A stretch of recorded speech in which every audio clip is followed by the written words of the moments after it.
I'm going down.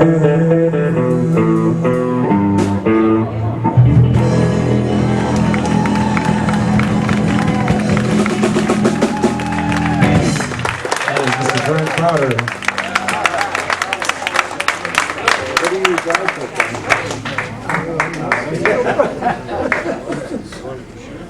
Good. Which one? All Pretty Woman. Who's going to sing? Go ahead. Yeah, Blake. Everybody encourage Blake. This is one of the most awesome songs. It's a great song. Yes. I'll give you that awesome look. since about 4 days ago. The roses. Okay.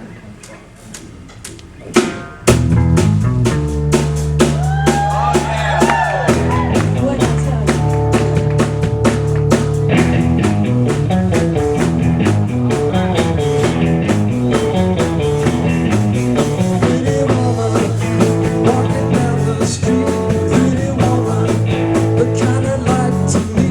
Pretty woman, can't believe it, it's been true.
On drums, Joey Everett.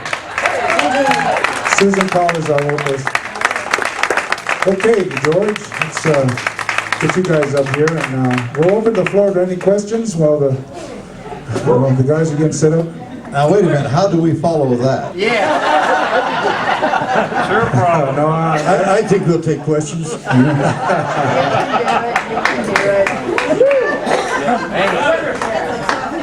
That's a great job. Give him another hand, okay? Yeah.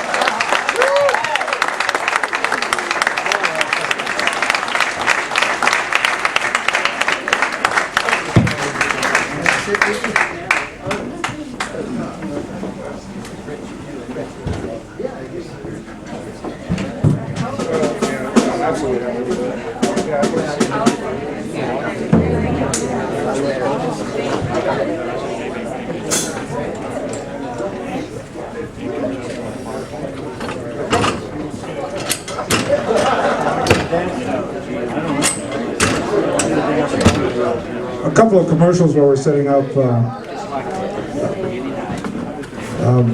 We're going to set up a table back there where Peggy Sue can sign the books that she's selling, so please come back there. It's already happening. And I have some CDs that I sell, and Blake has some CDs that he sells. I also have a mailing list. And on my CD, incidentally, I do La Bamba and I do I Fought the Law. We didn't do I Fought the Law, but that's okay. I forgot it. But we're running out of time anyway. But so if you're interested in that, I have them up here. The other thing is, I wanted to thank Patsy very much for having us up here. And the only question I have is how we're going to continue. There's a lot of talk about that we're going to have more Buddy Holly, we're going to have more Norman Petty in the future. So I think that's just inevitable that it's going to happen. So just stay tuned. And that'll happen. So just bear with us a few minutes. We'll get the fireballs up here ready and rolling. Sure. One thing I wanted to mention today, I was contacted about a month or two ago about the Southwest Collection, the Special Collections Library at Texas Tech is going to do a papers report on rock and roll music, and it's ultimately supposed to turn out to be a book, and I think it will be. They're starting in the Odessa area and going up all the way to Lubbock and up to Amarillo, over to Ruidoso to involve the rock and roll back in the 60s, and then they're going to do a special edition kind of on that El Paso area because it was such a huge rock and roll era back then. But it's kind of a missing link. As you see today, there's a lot of little guys, we call them. I guess we're all little musicians in this big musician world.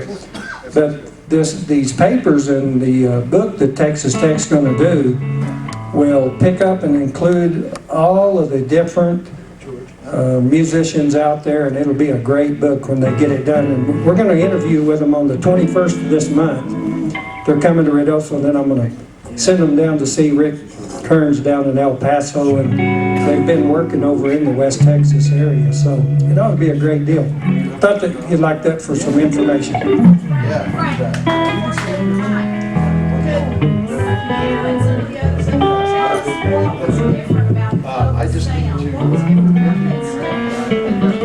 Patsy was asking what was different about the sound. The CDs that I brought over a while ago, I don't know what we did with them. George had them a while ago. They have us listed, in fact, if you pick up one of the CDs, they have us listed as the lost legends of rock guitar. And the studio had such a unique sound to it that when you went into Norman Petty's studio, the old studio, you could snap your fingers like that and you'd get the tile on the floor and the sound you got out of that. Kind of that Buddy Holly era and that sound that came on down. And of course, Fireballs really exhibit that sound on their CDs and the string-alongs and all those groups. So that was the sound. I don't even know how you describe the sound. It's such a neat, clean, and I think I heard Stan and George talking about it the other day. on the radio. You just set up your Fender guitars in the recording studio, and your guitars that you were using back then, we used mostly Fender guitars. And that's how Norman recorded the music. You know, it wasn't a great bunch of mixers and production stuff. So that's how he got that sound. He was a genius at doing that.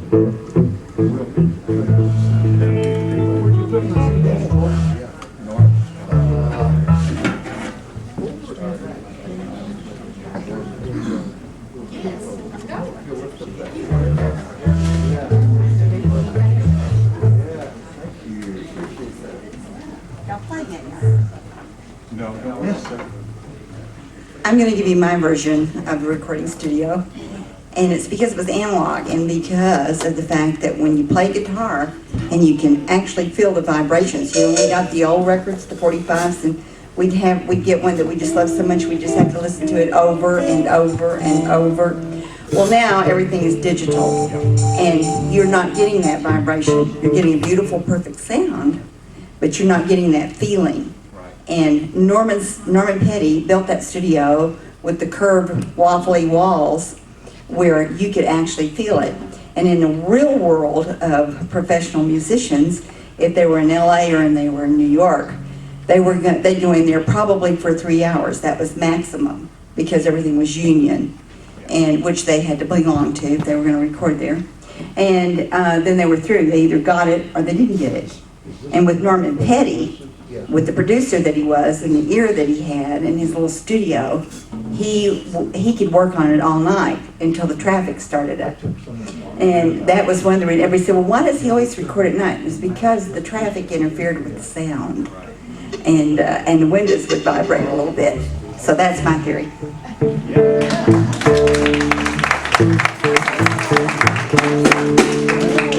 One more announcement about Peggy Sue, and I just want to do this so I can say I've been on stage with the Fireballs, okay? Peggy Sue has been named Redosa's Aspen Fest Parade Grand Marshal. She and the Fireballs will also be at the HEAL fundraiser at Mount Nanny's on October the 3rd. This is a fundraiser for domestic violence help here in Lincoln County. Peggy Sue was named a spokesperson for the National Coalition Against Domestic Violence in Washington, D.C. last month. Right. Thank you so much for what you do. Not right now. Okay. It's all different gear, so we're going to try to be flexible and adjust. The Cricket's first big hit was "That'll Be the Day," right? So let's. Is that right, Peggy? That's right. Thank you. So we're going to just do a version of it. Ready? Well, that'll be the day when you say goodbye. Yeah, that'll be the day when you make me cry. I say you're gonna leave me. You know it's a lie, 'cause that'll be the day when I die. Well, when you've been shot as dark, be shining at your heart. So if we ever part, I'll leave you well. You can come on, and stay home. Well, that'll be the day when you say goodbye. Yeah, that'll be the day when you make me cry. You say you're gonna leave me. You know it's a lie, 'cause that'll be the day when I die.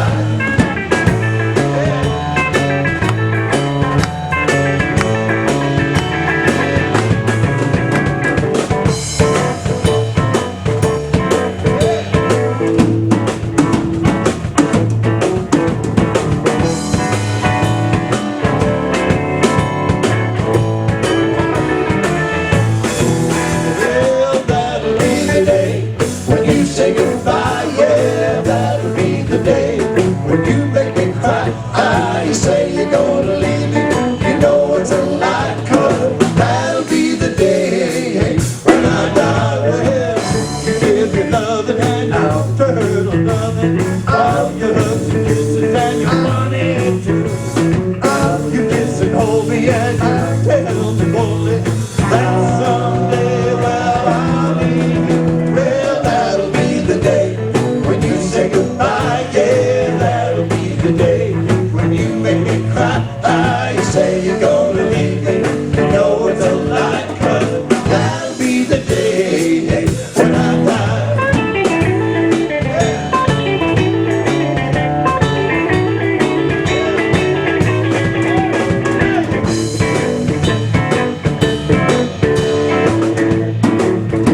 be the day when you make me cry. You say you're gonna leave me, you know it's a lie to come. That'll be the day when I die. Well, that'll be the day.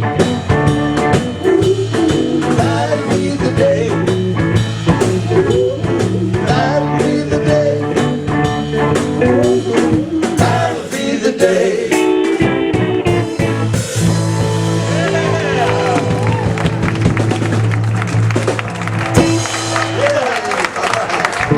How about that backup group, Kevin, huh? All right.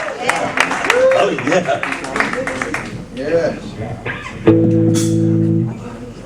Okay, we're going to do not our first instrumental hit, but actually our second one. We went to maybe if we can get enough of these chords out of the way here. We went to Dick Clark's American Bandstand Saturday night show. Dick Clark's Beach Nut Saturday night show out of New York City, January 20th, 1960. Can you guys imagine this? Remember, we were from Raton, New Mexico.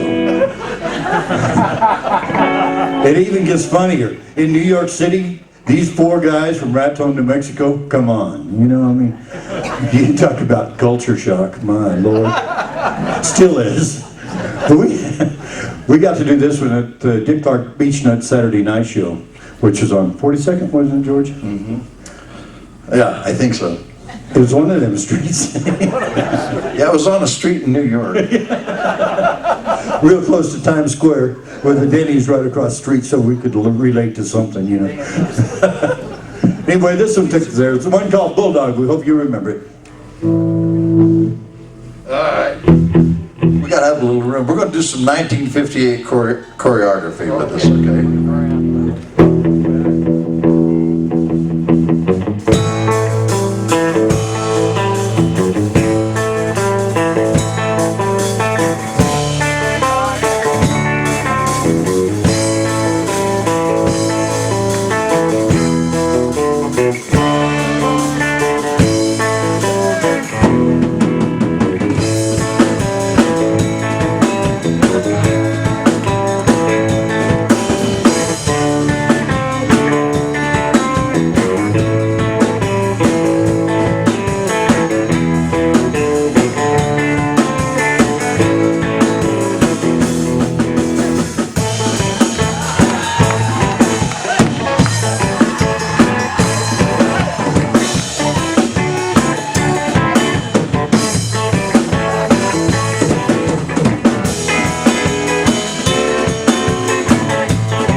That was our uniqueness. Goodness gracious. It's a 1958 choreography and it looks like it, doesn't it? Okay. These guys didn't know what we were doing. They thought we was falling over. You know, just, 1963 we had a surprise. Of course in 1962, well 1960 actually, our lead singer, we had a couple of chart records that were instrumentals, and our lead guitar, or lead singer thought that he was needing it in the band, so he decided he was just going to quit. And we had to have a lead singer, so Jimmy Gilmore joined the group, and in '63 we had a surprise. And you know, whoever was talking about Norman used to always do horn parts and stuff on the organ, well, he pulled that on us too. I mean, we didn't like the results like you did. Yeah, he was always trying to put the organ on our stuff, you know. Either, I mean, Vi was real good on the piano and stuff, and that was good. And Norman was good too, but doggone it, he just kept trying to load up on it, you know. And we had cut Sugar Shack, and we thought it was really good, and we thought it was really a good, solid, gutsy, you know? I mean, I says, man, that's real good. And we thought our recording was finished. And so we left town, did a couple of gigs out on the road. We come in one night, it was about 11 o'clock, passed by the studio, says, well, let's stop and just tell Norman that we're here back in town. We're ready to, you know, start recording again, or whatever needs to be done. And so we knocked on the door and told him, well, we're here. And he says, oh yeah, he says, let's go to the studio, man, I want you to hear something. Whenever he said, I want you to hear something, we knew he'd been up to something. So he says, uh-oh, wonder what this is about, you know. So we went in the studio, and he turns on the tape machine, and we hear this. Okay, so there's Sugar Shack, you know. And Jimmy starts singing, there's a crazy little shack beyond the track. And then, oh no. Thought he ruined a really good, funky song with this funny little carousel thing. Says, oh no. And he goes, how do you like it? And we, you know, just says, well, I don't know. You know, we didn't know well, you couldn't say that you didn't like it, but it was sure a surprise to us. I didn't care for it. Jimmy didn't care for it. We walked out and we were just, you know, says, oh no, man, Norman's just ruined a really good cut that we had on that song. But anyhow, Norman was the kind of guy that you just, you know, he was going to have the final decision regardless, because we was working in his studio. And he had already, you know, with Holly and the Crickets, he had some success. So, you know, what could you say? You just really couldn't say that much. So anyhow, we were really unhappy with it. I was very unhappy with it, because I thought it was just like, it reminded me of a little carousel, you know, a little tinky-dinky thingy with this great, gutsy recording that we had. Anyhow, when the record came out, as a matter of fact, Randy Wood with Dot Records really didn't like it either. He didn't really want to put Sugar Shack out because he thought it was a little too different at the time. And it was. But anyhow, they released the record, and it took like 6 months for the thing to just even start getting into the bottom of the charts. I was surprised it started making it. But as we heard it, you know, the first time we heard it on the radio, I says, oh man, just can't stand that little thingy there up there on the upper end of that song. And well, you know, nevertheless, that's the way it's going to be. Later on, you know, we kept hearing that. Says, well, you know, in my mind, I says, I guess it's okay. I don't know, you know. And then the record hit the charts, you know. And then it started jumping up. Like, boy, I mean, tell you, it started really happening. And by the time I got to number one, I says, attaboy, Norm, that was a great idea.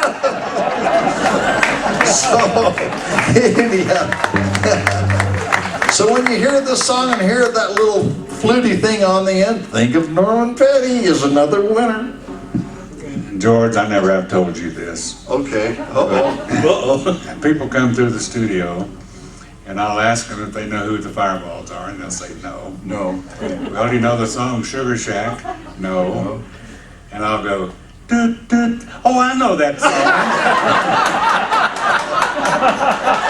Yeah, yeah. Well, and you know, here's the thing about Norman, you know, he used to always say, and like with Holly, when Jimmy Self was at the studio and Holly came over for the first time, Jimmy Self was there, and Buddy was in the studio singing, and they were listening through the microphones and stuff, and Jimmy Self told me this story, and Jimmy said, Norman says, well, what do you think of this kid, Jimmy? And he's, I don't know if that's what he thought of him or not. But he said, well, he says, I really don't care for him. I think it's like too, I don't know, just too different. And Norman says, I like it because it's unique. See, Norman always, that word unique, anything that was unique stood really a chance of doing something. And he was really right. This little solo box thing in Sugar Shack was very unique. So anyhow, thank you, Norman Petty, for doing that, because it was probably the cherry on top of the sundae. All right? All right, here we go.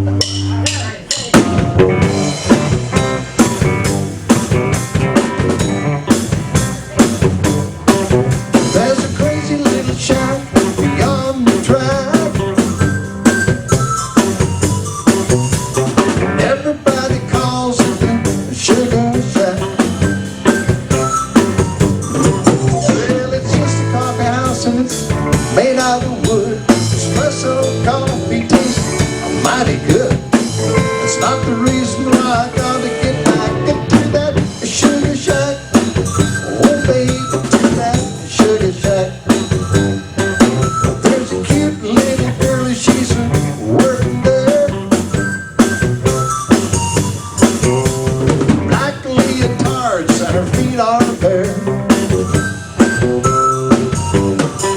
I'm gonna drink a lot of coffee, spend a little cash, make that girl love me when I lay down some trash.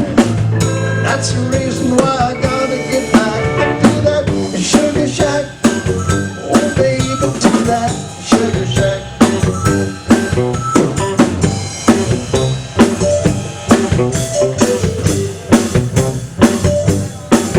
Now that Sugar Shack queen is married to me.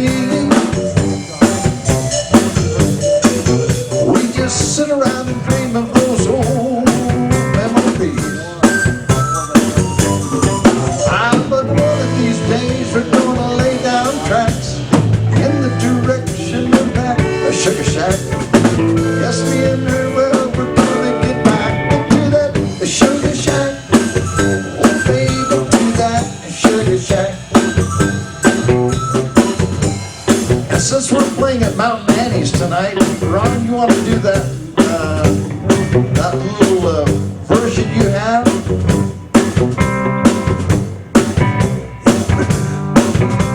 You like good food and good company, then here at Mountain Annie's where you wanna be. Well, it's just a coffee house and it's made out of wood. Espresso coffee tastes mighty good. It's not the reason why I gotta get back to that Sugar Shack. Oh baby, to that Sugar Shack. Now we got one more little ad-lib verse we also do. It goes like this. Now that Sugar Shack queen is married to Stan, they just get on back to the Sugar Shack as often as they can. Yes, one of these days they're gonna lay down tracks in the direction of that Sugar Shack. Yes, Don and Stan, they're gonna get back into that Sugar Shack. Oh baby, to their Sugar Shack. To their Sugar Shack. Oh baby, to their Sugar Shack.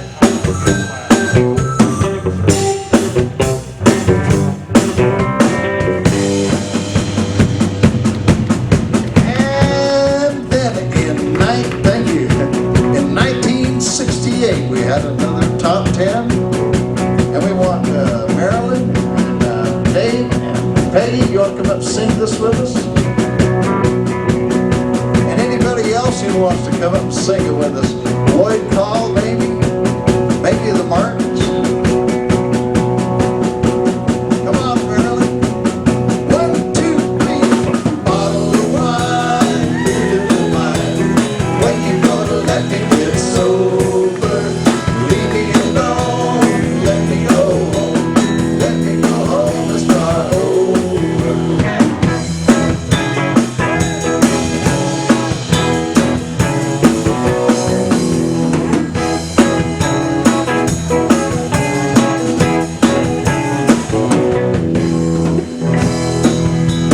Where's Potter? Come on, Frank. Rambling around this dirty old town, singing for nickels and dimes. Times get rough, I ain't got enough to buy me a bottle of wine. Everybody sing, bottle of wine, fruit in the vine. When you gonna let me get sober? Leave me alone, let me go home. Let me go home and start over. Come on, let's get the Martins up here too. Come on, let's go.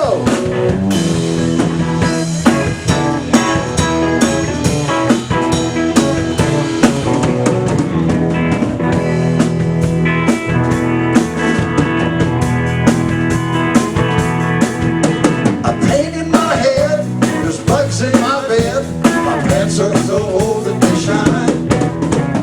Out on the street, I tell the people I meet, hey, buy me a bottle of wine. Come on, Lloyd. Bottle of wine, fruit of the vine. When you gonna let me get sober? Leave me alone, let me go home. Let me go home and start over.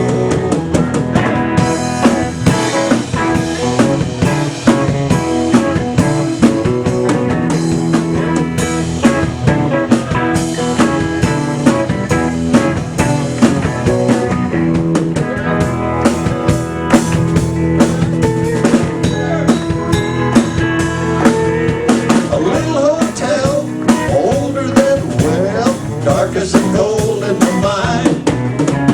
Blankets are thin, I just lay here and grin. I got a bottle of wine.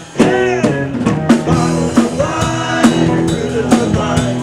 When you gonna let me get sober? Leave me alone, let me go home. Let me go home and start over.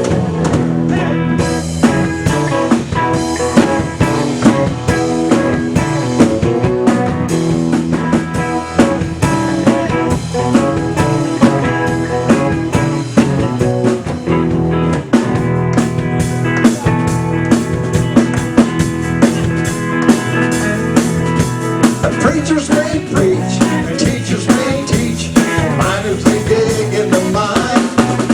But I'll ride the rock, and I'm trusting in God, and hugging my bottle of wine. Bottle of wine, fruit of the vine. When you gonna let me get sober? Leave me alone, let me go home. Let me go home and start over. Bottle of wine.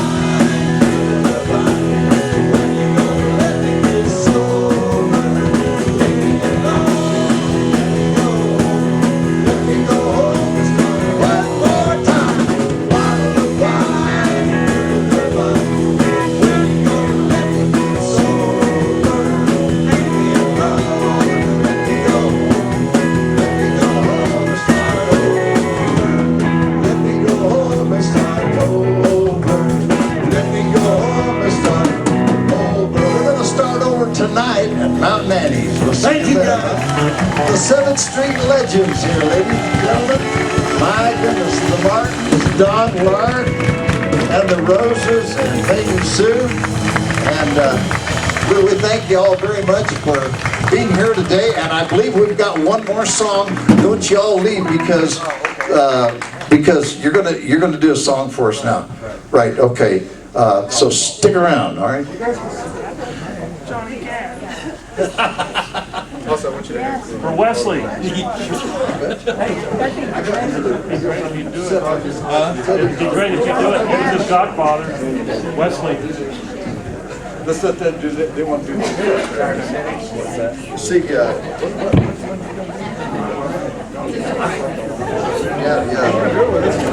I fought the law. Yeah, that's. Dalton, you are recruited. Yes, yes. Come on up. Get up there, dog.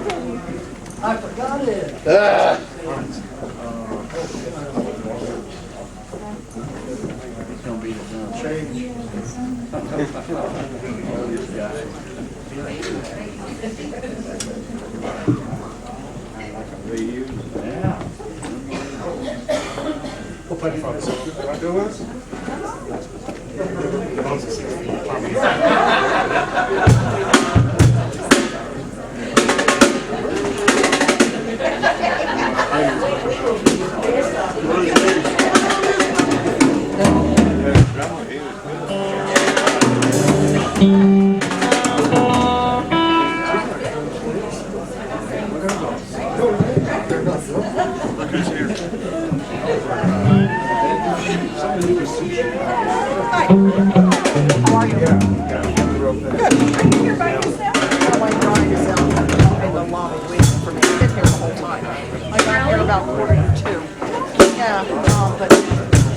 Scott's waiting for me. Yeah, Yeah, I'll wait. Yeah, I told him he'd have to wait for me. I'm having issues. Oh, I'll tell you why I wasn't ready. Yesterday was a meeting. I said I am leaving and I am not leaving an address or a phone number. I'm leaving. I thought it was driving me nuts. Ring of fire.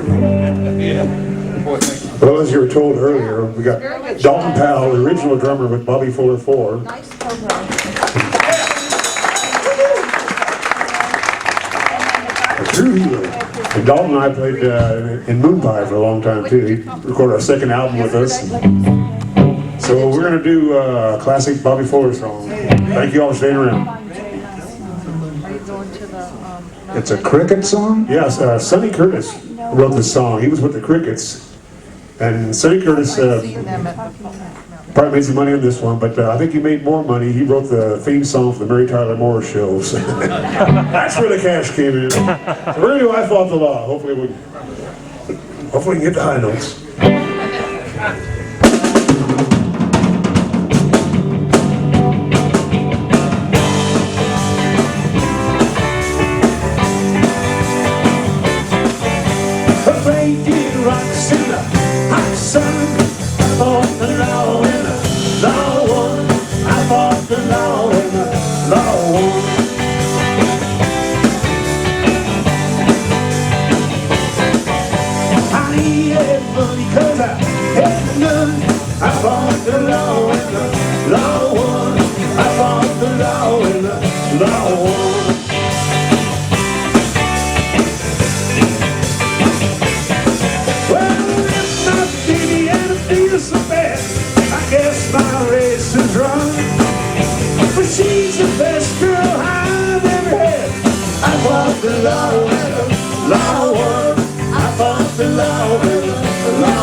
Law Yeah,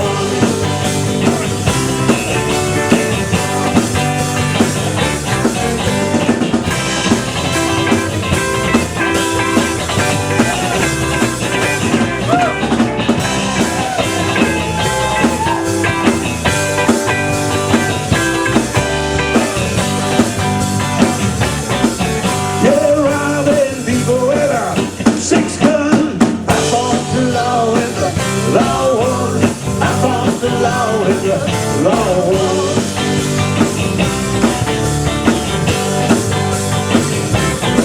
Yeah, miss my baby and the good fun. I fought the law and the law won. I fought the law and the law won.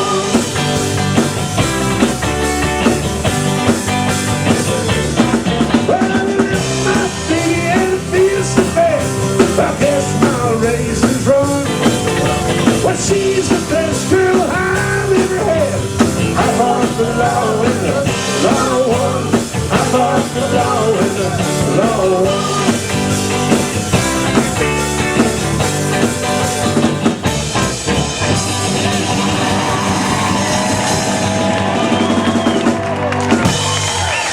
Long proud. I'm proud.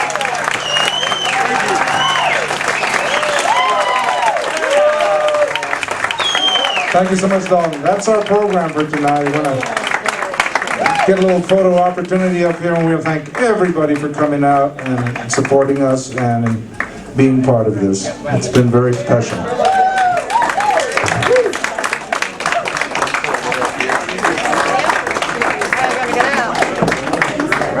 I get the fireballs up here? Can I get the fireballs up here?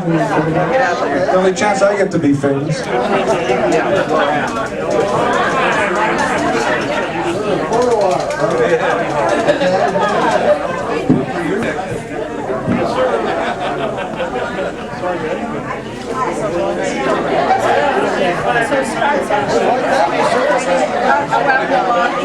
don't know what's going to happen. Are y'all gonna leave tomorrow? Probably.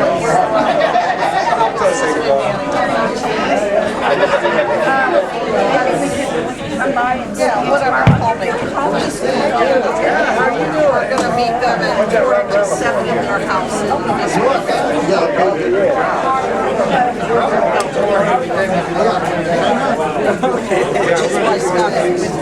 Peggy Sue, where's Peggy Sue?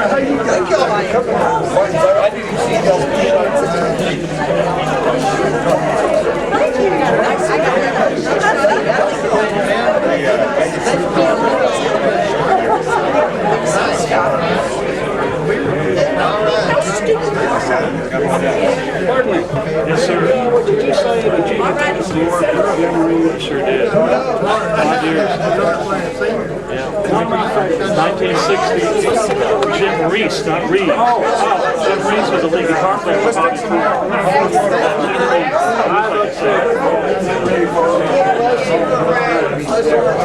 Anyway, you get them all, whatever. Bye. Enjoy the nice cool mountains. Enjoy the nice.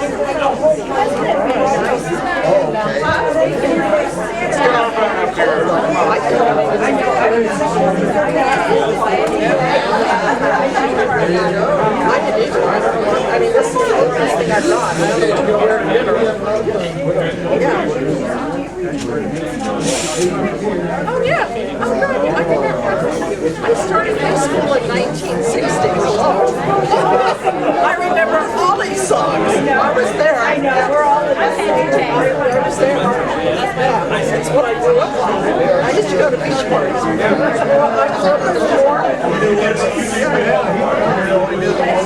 It was fun, I enjoyed it. Okay, I'll call you tomorrow.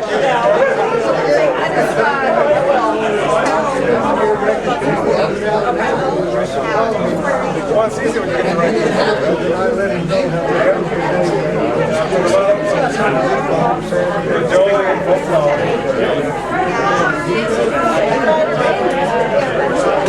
Puppy dog gets in the car on the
We do Scott and El Paso, so I'm real She worked in Pretty well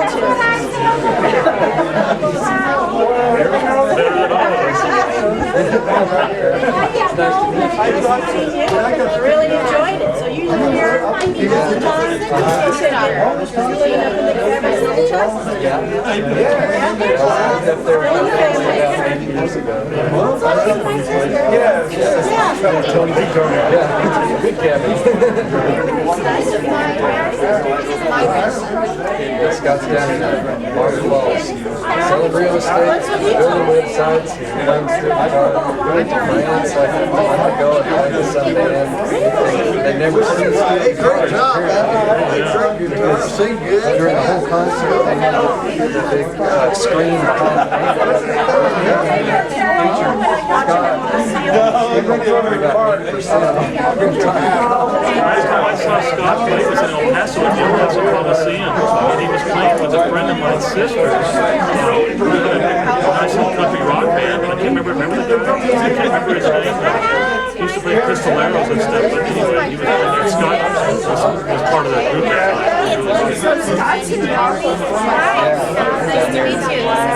got his real estate license. He may be a broker by now. I don't know. He's such a fireball. It's good to see you.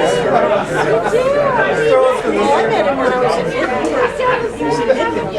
Okay. First returned from California. I think it's that's what I meant. I remember when he started House on Ellis Street. Yeah, I kind of remember that. Yeah. We were over on Park. I went over there a couple times. It was a long time ago. No, I was. It's okay. No, but he's playing, he's got like a double steel still, and he had a lap steel. He sound like that. It's amazing. I remember when he bought his first.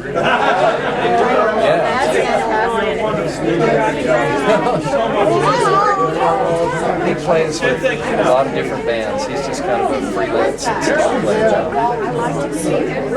I'd love to hear him. He was playing with J Boy, a band down there that does pretty well. As he gets the website, I don't think he's just playing live stuff. Thank you so much. You guys are fantastic. Thanks so much. Appreciate it a lot. His website, I think, is smartin.com, smartin.com. So you can check. He's also on MySpace, so you can kind of find out. So I said, hey. Our daughter's on tour with her band right now. She's got the #1 band in Austin right now. She's touring all over, and she's got about halfway through the tour right now.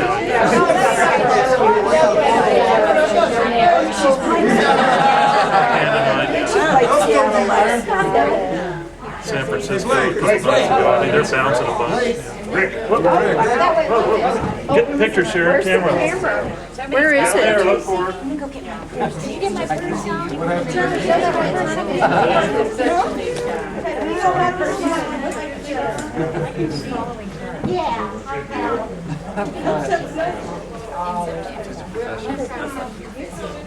But anyway, I wanted to. Yes, one more. Let me check it. One more here. Oh, that's so cute. Everybody, one more. Let's get it. Yeah, I put that on my calendar, so I know. All right. We're doing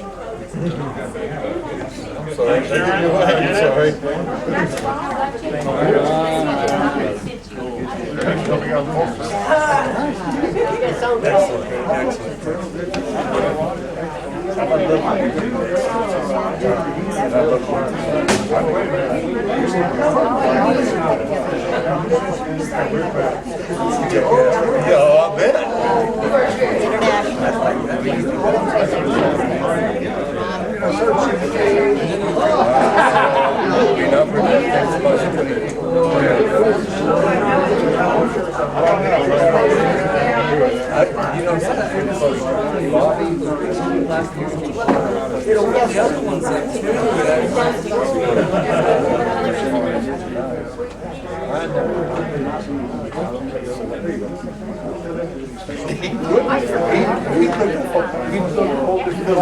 I don't know. I don't know what the term is. I don't know either.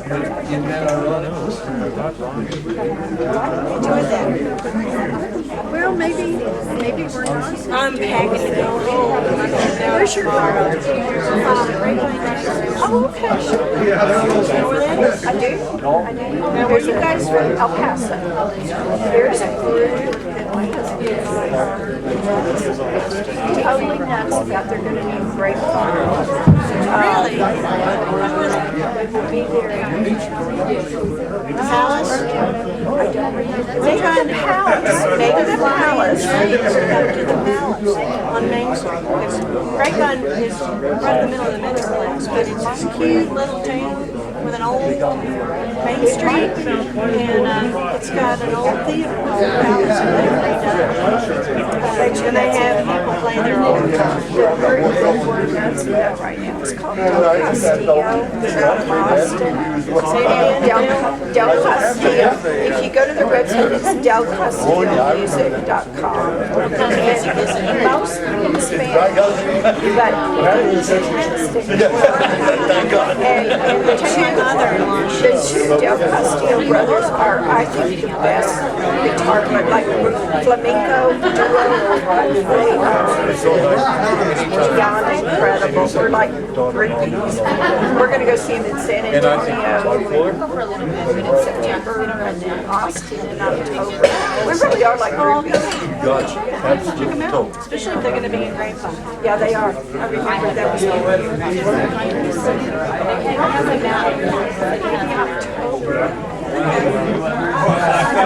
it's on their schedule. You can look at their website. I get a thing from the house because every first Friday in every month they have like a it's like a dinner and a movie or disco. And they have like John Wayne in the old theater. We started doing that and they'll see it on the big screen. We have an old theater in the balcony store. Oh, wait, the same thing is going on with our and they like British movies and German movies and German food. Oh, now that's neat. They do that in Austin a lot. They'll do a movie and then they'll do food that's in the movie. You know, like interesting. I can't think of some of the ones they've done. I read this. How cool is that? That somebody really watched the movie and saw the food they ate during the movie and that's what they served. But it's nice just to kind of go into those. There's a lot of festivals and Grapevine where they play music. And like I said, I've been trying to get them to come up here because people love them. They just love them. But I guess it's a long way. You know, we're going to Annie. And then we're going to have a big thing in our house. It's all up here. It's all around. This one at 176 Sky Lane.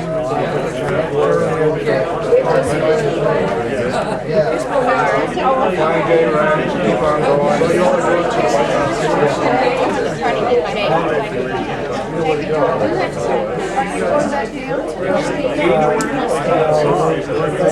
Paso.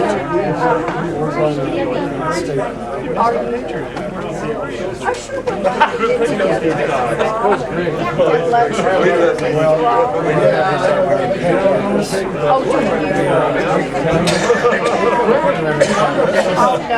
And we were going, sugar. See, that's why you didn't have a #1 hit. Oh, yeah, perfect. But the problem was your organ didn't sound like a calliope. You listen to some of our CDs. He's back there with some great organ sounds like First Baptist Church. Oh yeah, we carried that thing all over the place. That was our deal. Jimmy and I, first it was, well, Jimmy and I figured out how to do that. This isn't like, in the back part. That's how I could tell George went to the Army. He got drafted with the National Guard. During those 2 years, we all that change. Jimmy and I cut every strand. I'll check out the Every strand. Richard Petty. Anyway, they all trying to go. They were the furniture and I said, son, I think it was 16. Oh, that's great. I do staging with real estate agents Within a mile. and do color And kill her that consultation. every piece of that cut. Yeah. You know, our hands full. No wonder I want to present myself. I do designs, I do similar products. What I call Stand Mark. Thanks for coming in today. you know, I'll do new countertops, right? Figure out hardware, any appliances, that sort of stuff. Not like a big major thing. We had our kitchen. Paid for 57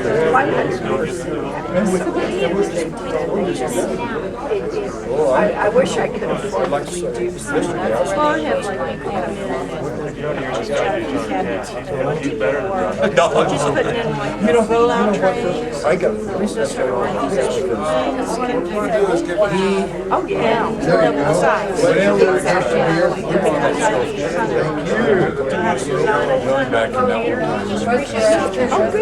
Yeah, I design on a day, and software called Shooting software. What I do commercial art, fine Get back and make everybody else think. but I haven't done art for galleries. For all that bullshit. I was in art. She's bringing up. I just haven't done it yet. We went through a lot of stages with relatives, parents getting ill. That's why I'm here now. Nobody was. My father just died, and I was his caretaker for 3 years. But I've been taking care of her. I totally agree with that. So it's pretty intense the last year, you know. We'll see you later on. See my mom, David. It just was it really affected me more than I thought. Even if My whole life is kind of like focused on taking care of it. And then never know. It's like, what? I mean, yeah,